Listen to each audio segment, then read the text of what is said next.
Mr. President, we have a sellout crowd. Please, everyone, join me in welcoming His Excellency Uhuru Kenyatta, the President of Kenya. Thank you so much for being here.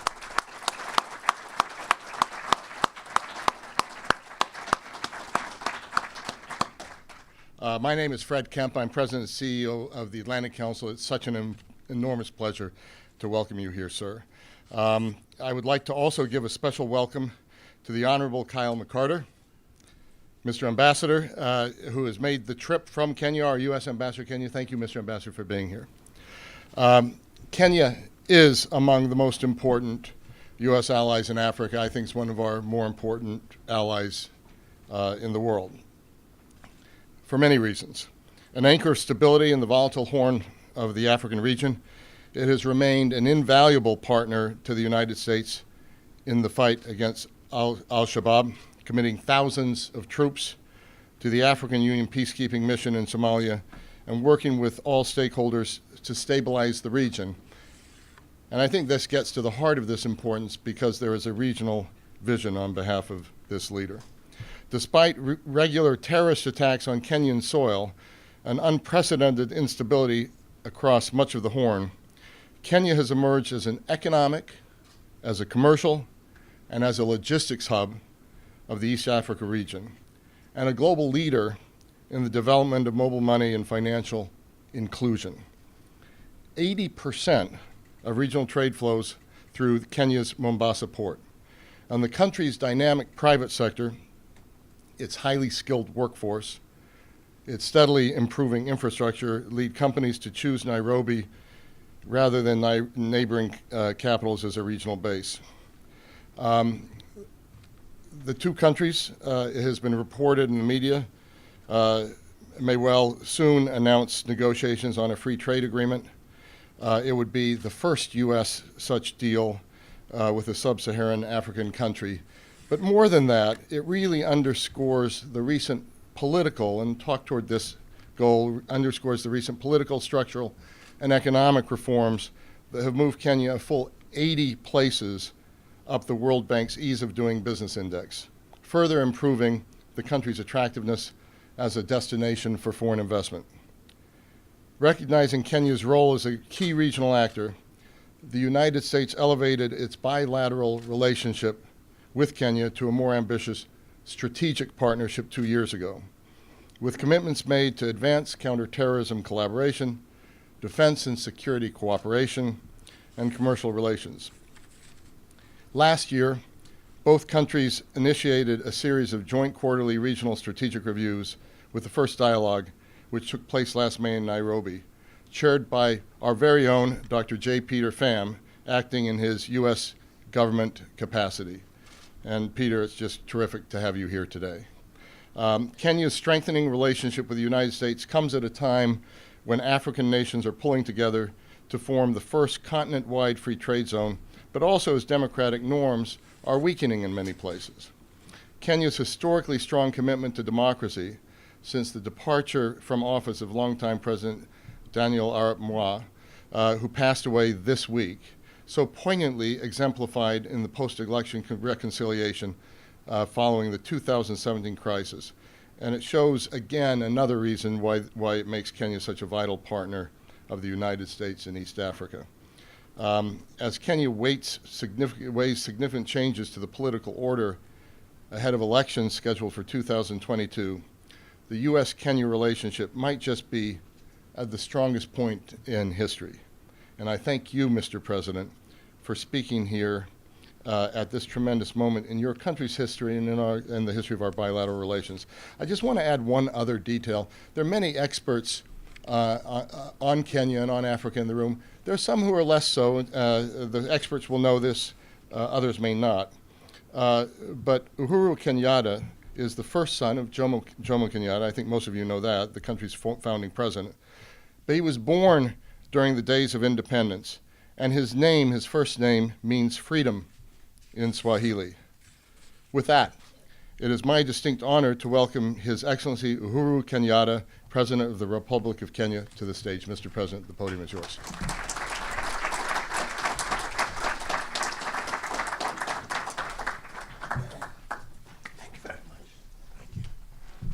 Thank you all. Good morning, everybody.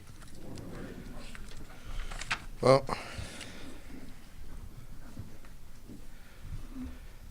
Mr. Fred Kemp, President of the Atlantic Council, officials of the United States government, led by my good friend Peter, members of the Council, distinguished ladies and gentlemen, good morning once again, and let me, at the very onset, thank the Atlantic Council for putting together this forum in order to allow me an opportunity to have a conversation with you. Indeed, by the time I finish my very short remarks, my hope is that I will have been able to argue effectively that Africa has immense strategic importance to the security and prosperity of the transatlantic alliance, and that the Atlantic Council, which was founded basically on the premise of advancing that transatlantic alliance. Indeed, let me say that from the very onset, I have with us Ambassador Martin Kimani here, who is an officer in our government, similar to Peter here, who at one time or another was with the council and now work with governments. I don't know what they prefer, but we do know that you have the capacity to produce great thinkers and indeed great actors. Ladies and gentlemen, this think tank came into being to consolidate the peace following the World War II. And 2 years after the founding of Kenya, we attained our independence from the British. Our struggle and the World War both played a part in weakening the colonial enterprise, and Kenyans, and indeed many Africans, are fully aware of the position that the United States took with the freedom-loving people of the African continent. Our struggle for independence occurred in lock and step with your country's campaign for full civil rights for your citizens. And in the end, we won our freedom, and you in the United States advanced your democracy. Those early years of our independent life also brought us very close to the United States, with people like Thurgood Marshall, who helped us write our very first independence constitution. We had Barack Obama's father, who left our shores supported by American benefactors to pursue knowledge, and ended up gaining it, but on top of it, gaining a son who would one day be the President of the United States. Kenya looked to the United States for democracy and to build the prosperity that we needed to combat poverty, disease, and ignorance. And indeed, much was achieved. However, as the 60s progressed and your Cold War with the Soviet Union escalated, our region became a proxy ground for that conflict. The Cold War led to many hot wars, revolutions, and coups in our region and in the African continent. We in Kenya tried to chart a careful path between two battling giants, but it was very difficult and in many ways affected our politics and our stability across the African continent. Truth be told, that democracy retreated in many parts of Africa, and an authoritarianism arose that exploited the Cold War to entrench itself. Our leaders failed to succeed in building strong economies, and we watched as Asian countries that had started off poorer than some of us became rich in less than 2 generations. So, ladies and gentlemen, I am returning to this history because I believe we must never again be drawn into the mistakes that have been made in the past. You here at the Atlantic Council and your audience must integrate our place in your strategic schemes as more than just a continent producing security threats or unregulated migration that must be countered. We must begin to look at Africa as the world's biggest opportunity. And I believe that if you can dare to look at it with a fresh eye and with a keen sense of history, we can achieve this. And my presence here today is to say that Kenya can be a key country in converting that opportunity into mutual gain. Indeed, I've noticed in the conversations in Western countries and their counterparts in Asia and the Middle East a return to competition over Africa. In some cases, weaponizing divisions, pursuing proxy actions, and behaving like Africa is for the taking. Well, I want to tell you it is not. If you understand the opportunity, I believe you will seek to grow strong partnerships driven by collaborative and generous principles. Very much like the values that guided the United States' engagement with Europe after World War II. To grasp this opportunity, you will need to listen and engage with what we in Africa want and what we in Africa need. Let me try to match your opportunity to ours in just 2 very few standout areas, namely prosperity and security. The first is that there is a lot of capital in the United States and Europe that is seeking greater yield in developing markets with aging populations. Who will find the growth? Who will fund the growth that these citizens will need when retirement comes after a lifetime of hard work, and who are keen to enjoy their retirement years? On the flip side of the coin, you have Africa that has the world's youngest and fastest growing population. On top of that, the most unexploited land for agriculture, immense mineral wealth, and a large consumer market. I believe we must tap into these assets to create decent jobs for millions of our young people.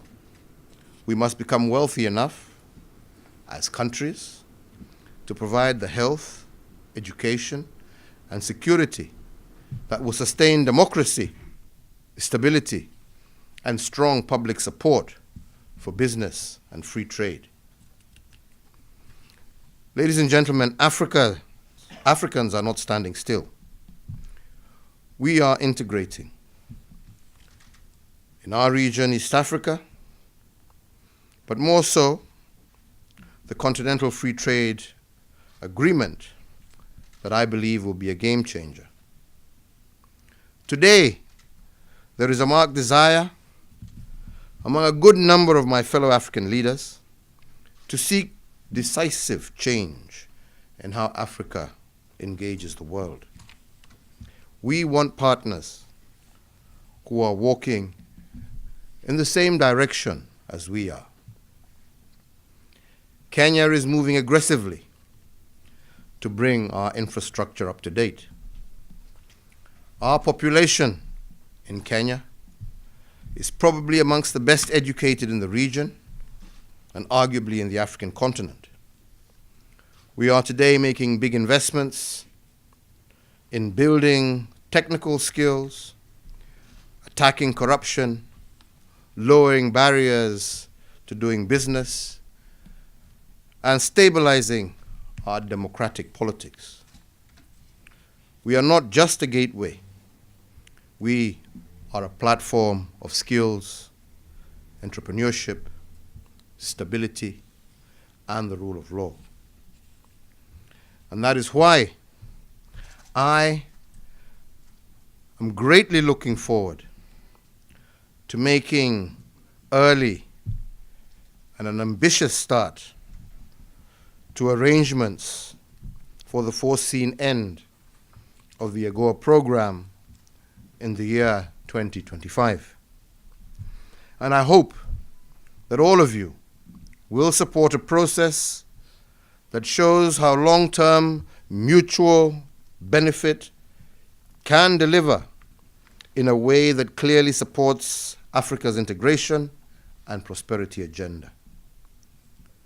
Indeed, it is early days, but I strongly believe that we have an opportunity to show the way forward, together as Kenya and the United States. Ladies and gentlemen, the second area is in protecting the security of our peoples. We have a lot of young people. They see on their social media what your youth see here. They listen to the same music, aspire to the very same consumption. Your young people here have almost full employment with which to satisfy their desires and their ambitions. Millions of ours are unemployed and unable to match their expectations. It is an unsustainable situation, and if this reality does not change quickly, we will produce in Africa many security crises that will leave no corner of this globe untouched. There are also ideological extremists opposed deeply to democracy, the West, unity across ethnic, religious, and racial barriers. Alongside these, there are criminals that operate across boundaries, ready to traffic our youth, no matter what barriers are erected against the flow. The extremists, militants, and criminals are already uniting to seriously challenge the continuity of states in many parts of Africa and the world. We, together, will never realize the immense wealth we can build together or hope to hold on the little that we have if African states remain relatively weak and vulnerable to these destructive actors. The secure and rules-based global order that can assure your security and prosperity has to be built on a patchwork of effective, stable, and secure states governed in an inclusive and participatory manner. Your aid programs and development programs and norm must promote and must do more to support stronger states and not to unintentionally dovetail with destabilizing factors.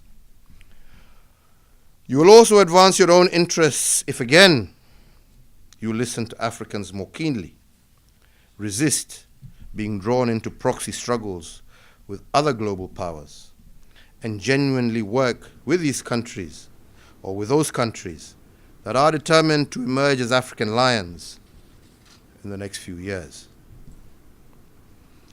You can also make your financial centers and institutions inhospitable to illegal and illicit financial flows out of Africa. This is a major reason that Kenya has been signing agreements with countries to ensure that the corrupt do not easily transfer their ill-gotten wealth abroad. a crucial role that you can play is ensuring that regional and international terrorist groups do not hold any territory in Africa. As has been observed, they can start in one country but have a tendency to mutate across borders and indeed become very destructive. A good start to this is Al-Shabaab. We must continue to work together as Kenya and the United States, together with other regional players, to surge our military efforts against the group, to offer room for a workable political consensus in Somalia.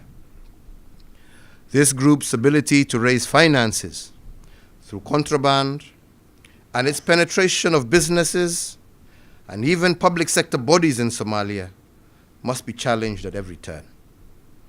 We are already ramping up an aggressive posture against contraband in our country. The effort to defeat the group would be helped immensely by compliance to countering terrorism financing, fighting money laundering, and other international obligations against terrorism are observed. Regionally, and in Somalia specifically, where the core of the challenge exists, institutions like the Atlantic Council can do a lot to push against agendas that insist democracy is a one-size-fits-all outfit that ends up deeply undermining the sustained strengthening of democracy. I want to be clear here, and please, all of you note that I do not mean we should agree that authoritarian or dictatorial regimes that announce themselves should be taken at their word. The point is that we must give countries the room to engineer new approaches that support and extend democracy in line with their respective realities.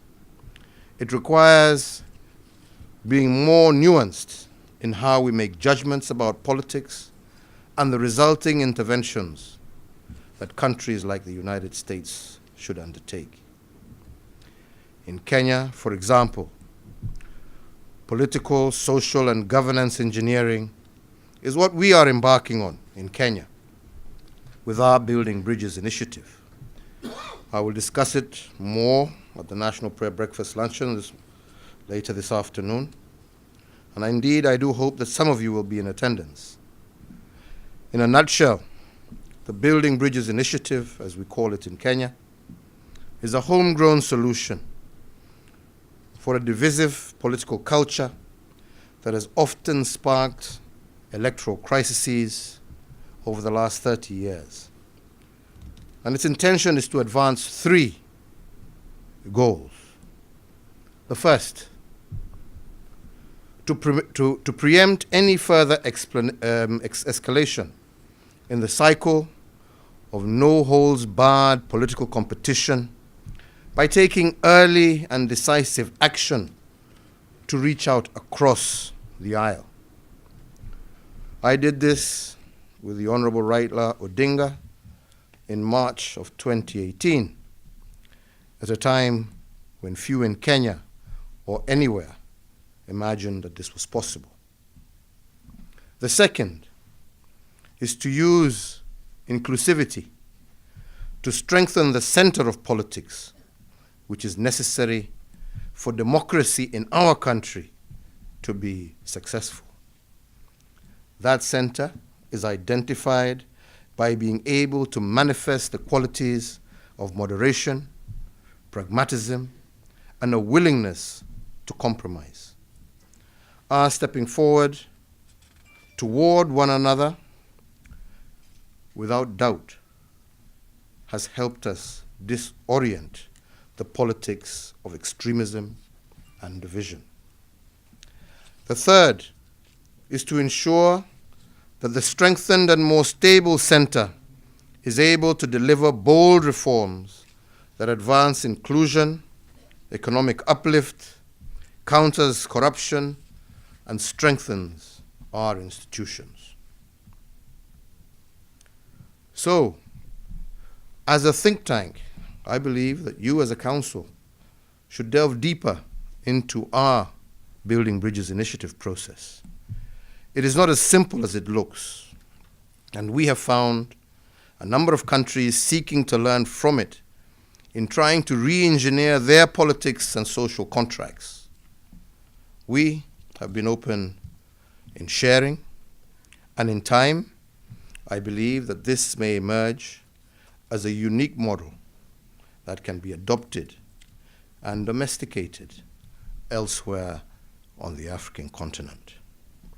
So, ladies and gentlemen, in conclusion, I believe that the United States must dare to imagine and support African-driven solutions. We, together, have the most to gain in making Africa work for its people. I could go on, but I also want to hear what you have to say and to respond to some of your questions. So please allow me to close there, hoping and believing that I have provided you with the encouragement to look at Africa afresh and with a much more open mind. Once again, Mr. President, I thank you and I thank the Atlantic Council for this opportunity. Thank you very much.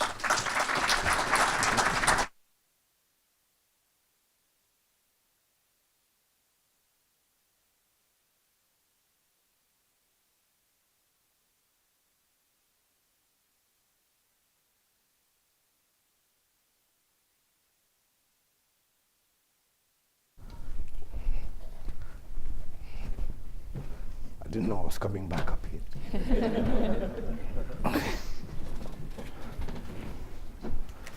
Righty.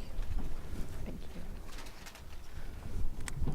Excellency, thank you for those illuminating remarks, and thank you for joining us. The Atlantic Council is truly honored by your visit. My name is Bronwyn Bruton. I'm Director of Programs and Studies here at the Africa Center, and I have the pleasure of moderating your conversation with the audience today. In a few minutes, I'll be turning to you for your questions, but I did want to spend a few moments delving further into the subject of Kenya's economy. Before doing that, two quick things. First and foremost, I wish to express my condolences on the death of President Moi. This is a somber moment for Kenya, but also a reminder of how far the country has traveled. Second, a happy note, I hope, is that Mr. Gabriel Nagatu, a close friend of Kenya's from the African Development Bank, has agreed to join the Africa Center as our newest senior fellow. Thank you.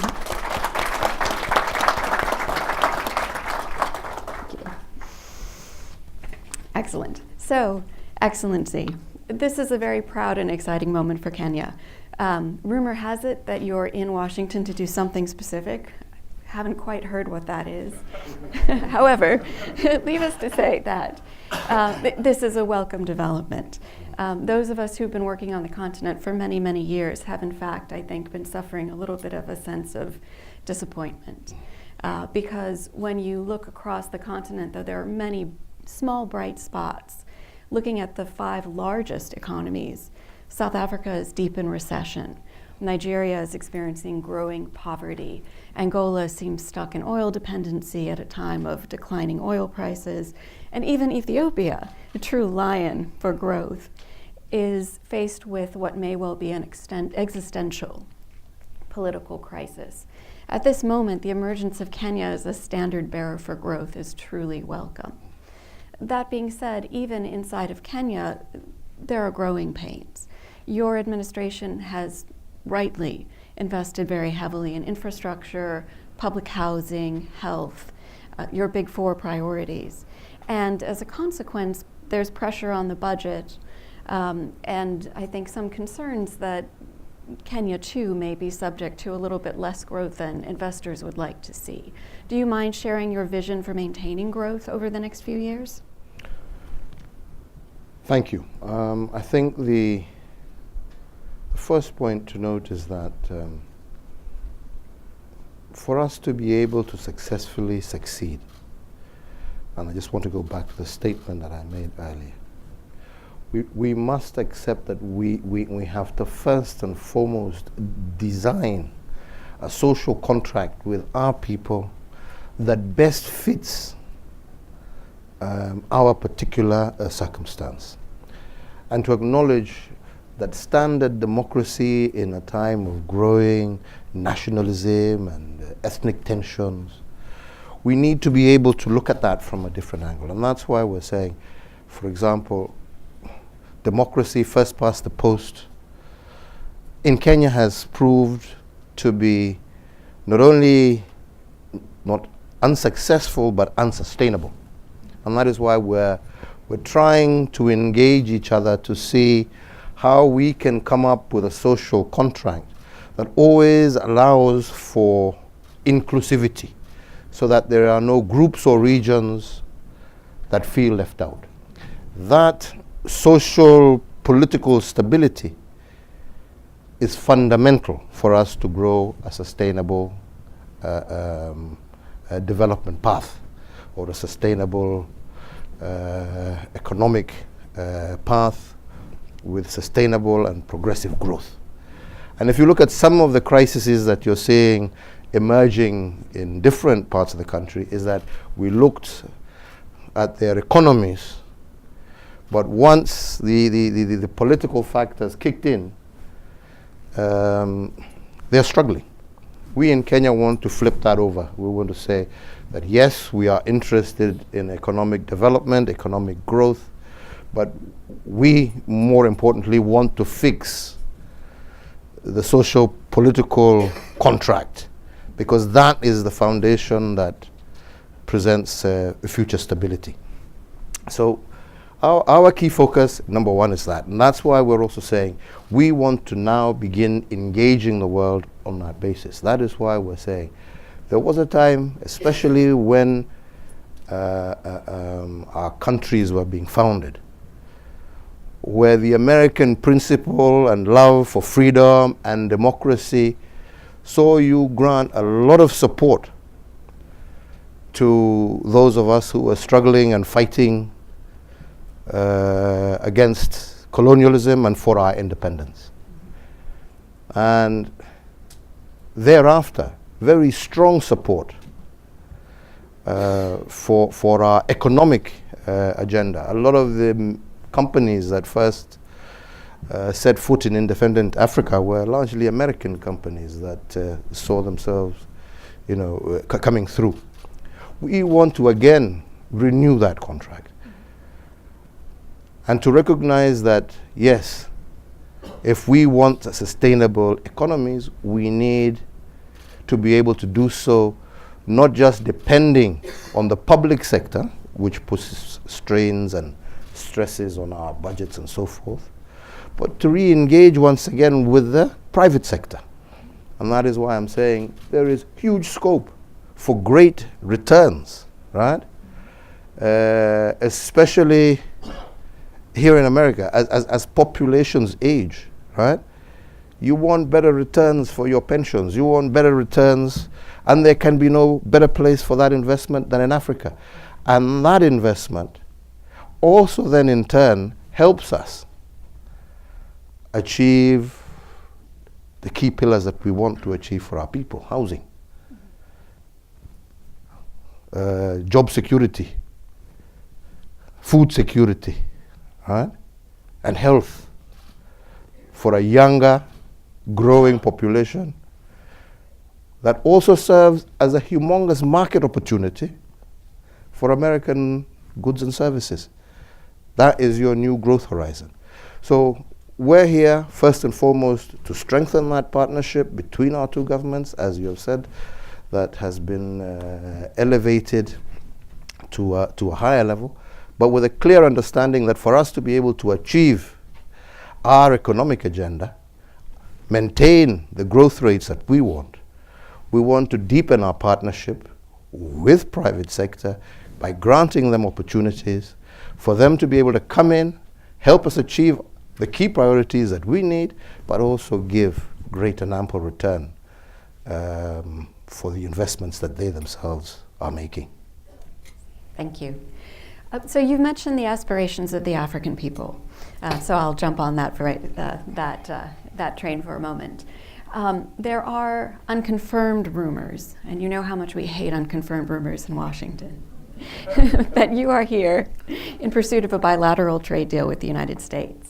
And you've also had bilateral trade conversations with Prime Minister Boris Johnson of Britain about the possibility of a post-Brexit trade agreement.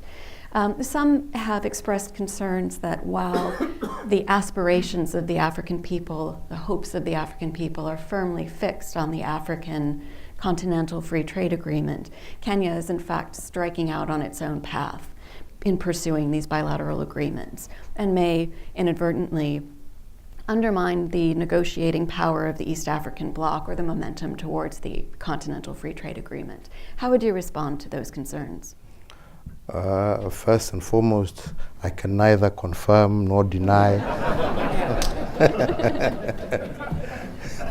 the rumors. But I can say that as a country, we are very keen to seeing a deepening of the trade between our two countries. And I don't believe that a deepening of trade between our two nations threatens anything. You know, we've always got to remember that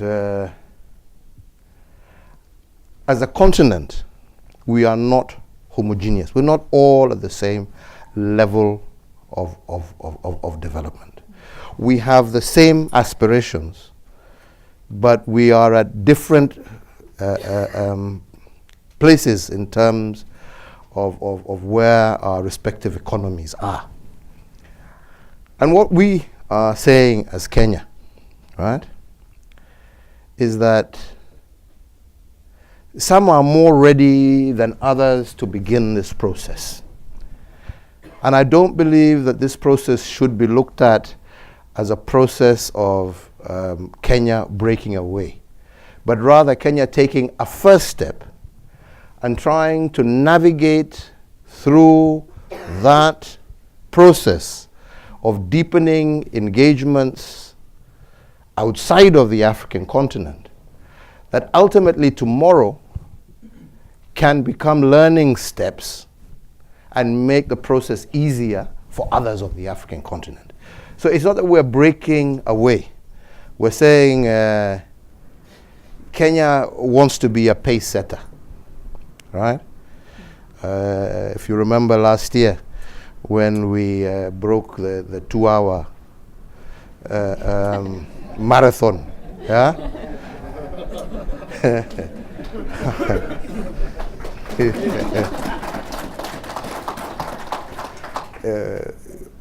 Kipchoge succeeded, right? Because he had pace setters, right? So all we're saying is that Kenya wants to be a pace setter, right? And just set the ball rolling and set the path so that, you know, others will go again. So I am completely not on that page of that we are breaking up. We are definitely not breaking away. Kenya has no intention whatsoever being one of the first countries on the African continent not only to sign but to ratify the African Africa Free Trade Agreement. So 40% of our own trade as a country is with our region. So we recognize the importance of maintaining regional integration and regional trade.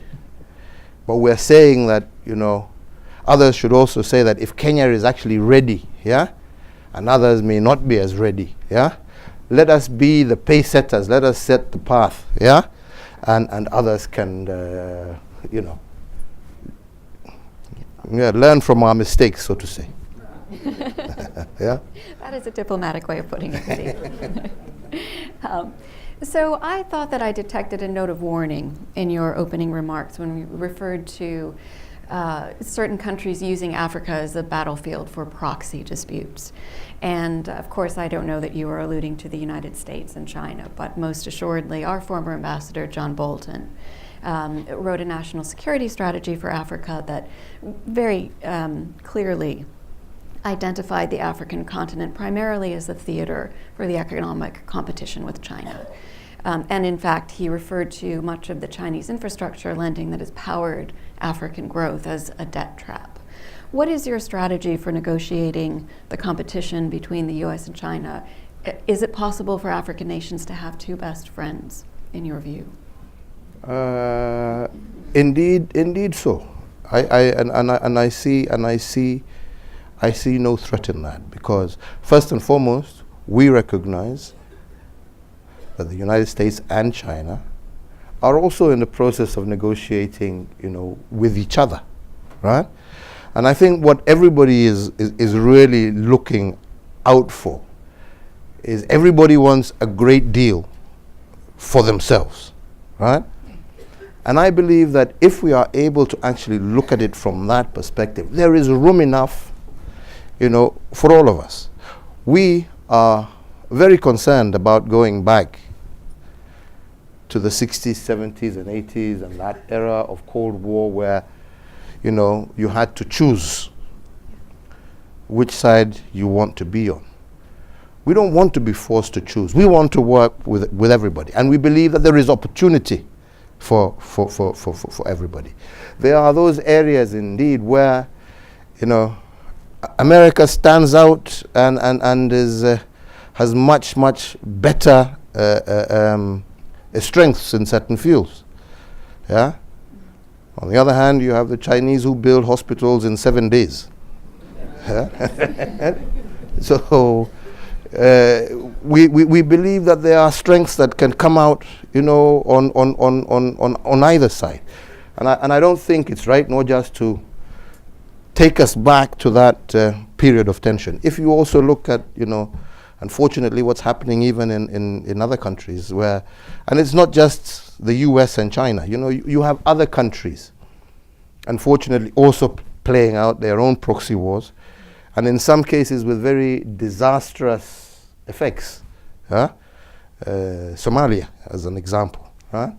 A lot of the problems that are occurring in Somalia are a direct result of proxy wars.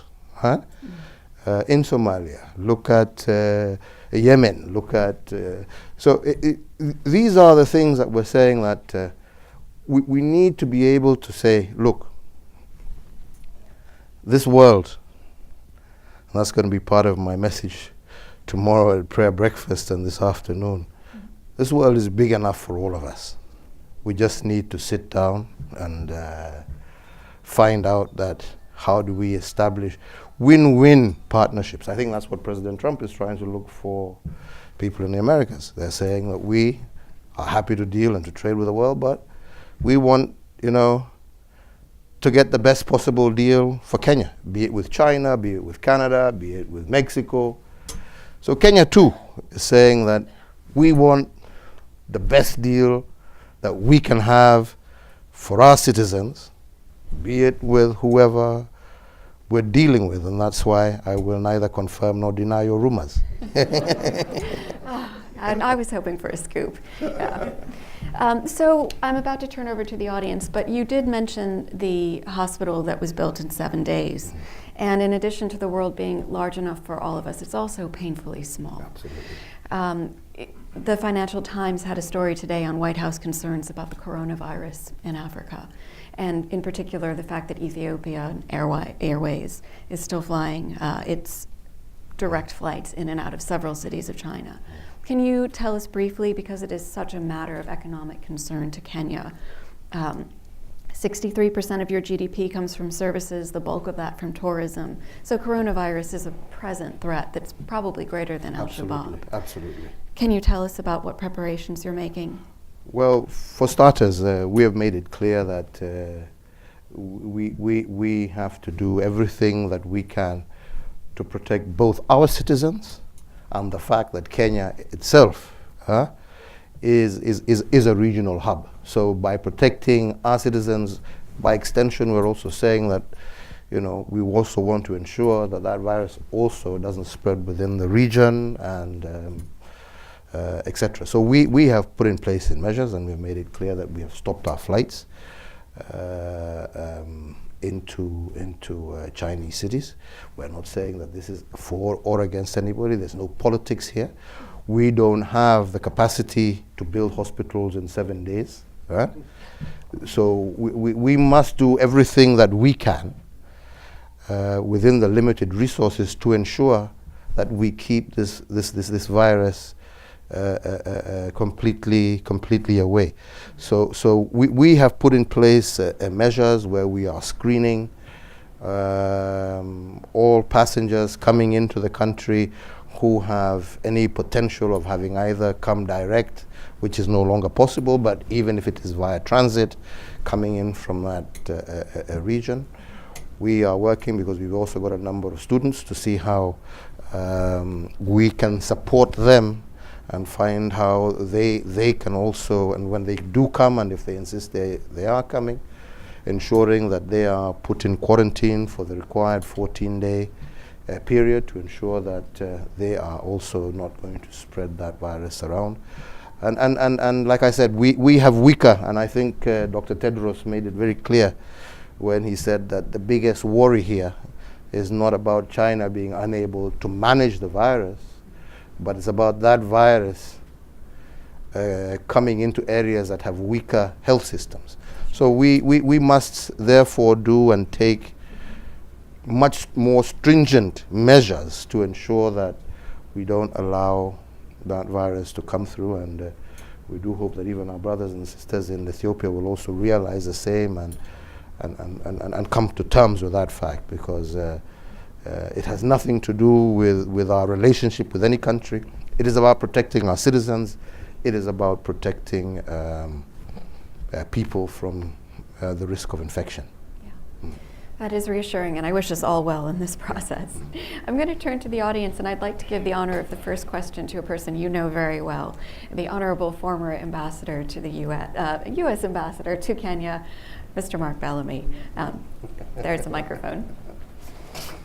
All right, thank you. Thank you, Mr. President, for being here today. It's very, very nice to see you again. I was very interested in your remarks just now about BBI, the Building Bridges Initiative. I think for many of us, it appears as a bold effort, really, to bridge some of these deep historic partisan divides. And it's pretty easy to see how this connects with your development and economic goals.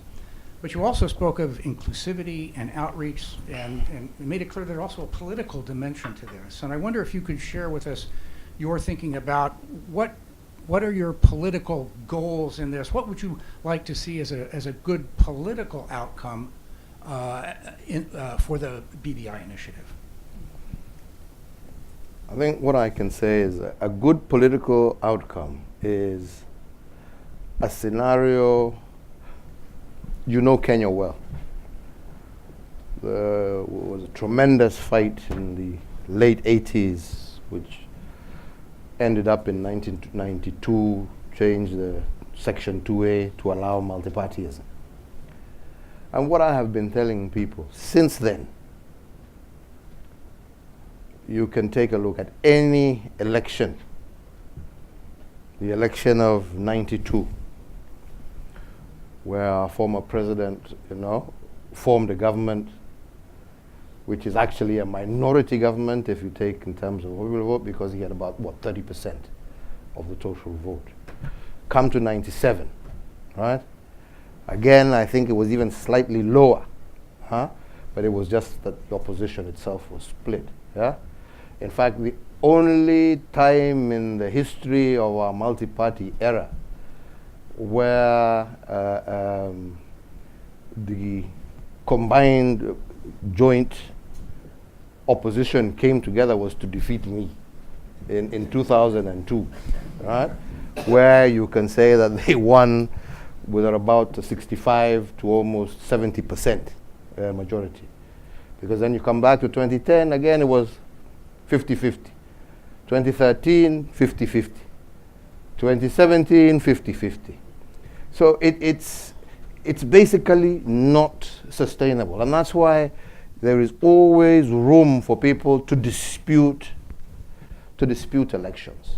So therefore, what we're saying is that the model of first past the post then, is not effectively working for us as Kenya. We have to look for a different model that allows much greater inclusion, so that it's not winner take it all.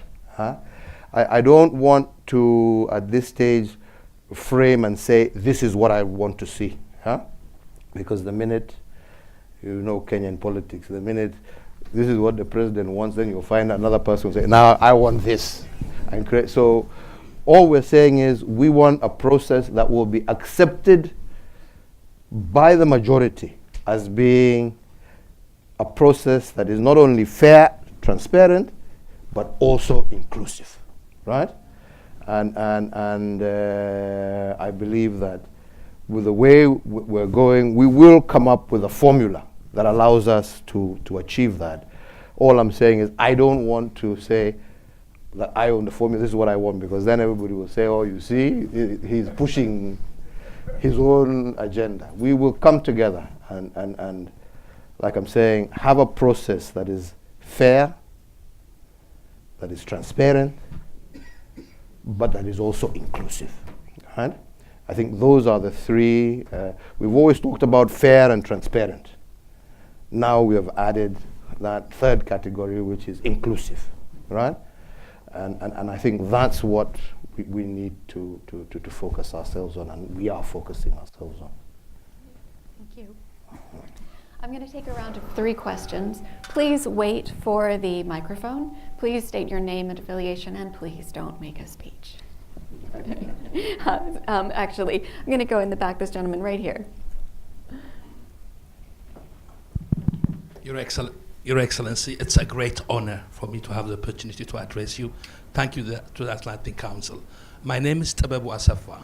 I'm an immigrant, resident of the United States from Ethiopia originally, but I finished high school in Kenya, so Kenya raised me. So part of me is a Kenyan. I'm going to pose my question on twofold. First, the African immigrant community in the US is very vibrant. We're close to 5 million currently with second and third generation. Even though we're doing good in the US, we have affiliation to Africa. We want to matter in Africa. Currently, the current US-Africa policy is Prosper Africa, two-way engagement for mutual benefit. It means a lot to me. When I hear a conversation about US-Africa partnership, it's always Americans doing business in Africa. What about me raising African business in the US? Because significant part of our problem is the marginalization of our presence in the global market. Me and my wife and my 2 friends, my wife, my 3 friends, have for the last 15 years developed a new international trade geared toward development we call Benefit Cooperation for Africa. Verging into speech territory, Benefit so Cooperation for Africa. In that context, I've given 400,000 small coffee farmers in Ethiopia an opportunity to invest $6 so they take a significant part of the business on this side. I would like to do the same for the Kenyan tea growers. The question is, what is your government going to do to allow African diaspora to come play a role in growing African business on this side? Thank you, and I'm sorry for that long question. That's a terrific question. Can I have a lady in the audience? Any ladies? Oh, come on, ladies, really?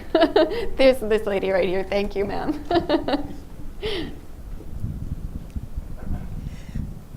Thank you. Your Excellency, I wanted to just ask about what it is that the private sector can do, Corporate Council on Africa and the private sector can do to help you grow what I have personally seen in terms of your AGOA production. I've been to many facilities, I've been to cut flower farms, et cetera. And how can we support you going further in the last 5 years of AGOA, but also beyond that in terms of this new arrangement that nobody will say is happening, but we all know is happening. How can we support you in the private sector? How can Corporate Council on Africa be a partner of yours in that? Thank you. Okay. Thank you very much, Mr. Fay.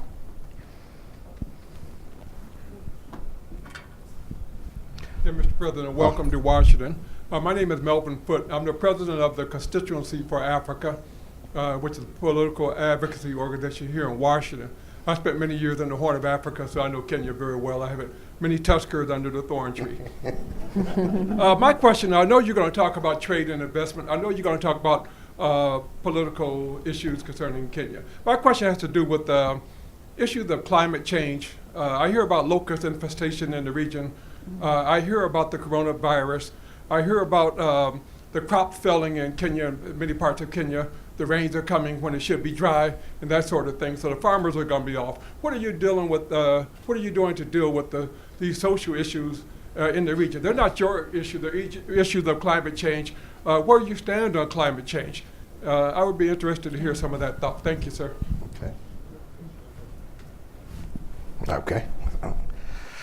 I think the first question was growing African business in the United States. We would be more than happy to work and to collaborate with our African diaspora who are doing business in here, especially those who wish to set up, as the example that you have given, industries or businesses that are geared towards the promotion of African products into the United States. I hear what you're doing for coffee farmers in Ethiopia. We have in Minnesota some Kenyans who live there who are also doing the same for African coffee, you know, out there as well. So we would be more than happy. You understand this market better than we do. You understand the African continent. We would be more than willing to partner and work together to help you grow your businesses, because by growing your businesses, you're also helping us grow our trade with the United States and supporting our farmers in the same process. So it's something that we'd be keen on. I think the second question was from my good friend who we worked on AGOA for many, many years. And thank you for your great work. I didn't say my name. Everybody said I should have said I'm Florida, New Zealand. Yeah. But we also have to look at the realities. 2025 is around the corner, and there are no indications that there will be another AGOA, so we must prepare ourselves. And what Kenya is doing is preparing herself for that future. As you well know, through that particular process of AGOA, we've managed to grow our business tremendously. We now have almost 100,000 Kenyans who are employed thanks to AGOA, and it's been growing year on year on year. But we wanted to even go the next to the next step, and it can't be hinged on uncertainty. It must be some certainty, and I think the African Council can play a tremendous role, in helping, you know, American companies especially focus themselves on the key areas. You know, if it's the health sector and medical equipment, they're areas where America is far outperforms companies from any other part of the world, and those are areas that we would like you to deepen through Kenya. You know, your partnership. You also understand what we have been able to produce, if it's in the textile industries and etc. How again can we create those ties between American firms and Kenyan firms that are involved in these various businesses? So for us, the council continues to be a critical, and I hope will continue to be a critical partner in helping us achieve our objectives. My friend, climate change is real. We are very clear on that, and I was telling some people yesterday, you know, we are here now in January.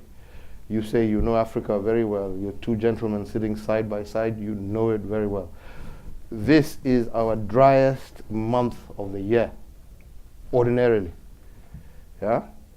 It now happens to be the wettest month, yeah, that we have ever experienced, and this is the reason we're having, you know, all the locusts, etc., because climate change is real. And we in Kenya have made our position, you know, very clear on that. We have been in the forefront of trying to get anybody who will listen, yeah, to understand that. We participate in all forums. But you know, at the end of the day, our mouth may not necessarily be as big as our pockets. We just need the whole world to come together and pull from the same wavelength. We need the world to come together on this, because at the end of the day, it's the world that's going to suffer. It's not just going to be Africa. It's not just going to be Kenya. And we're not going to win this war individually. It must be a collective battle if we are to succeed, and if we are to stop these tremendously negative impact of this global Please convey phenomenon. that to President Trump if you have the opportunity. That I will play my part. That is something I have to do, because we believe it, and like I'm saying, we're living it. We are actually living it. Yeah? And we can't run away from that fact. So, Excellency, our time with you has flown as fast as I knew it would. So please, on behalf of Fred Kemp, J. Peter Pham, and our audience, allow me to thank you for your wonderful comments and your presence here. We wish you great fortune. Thank you.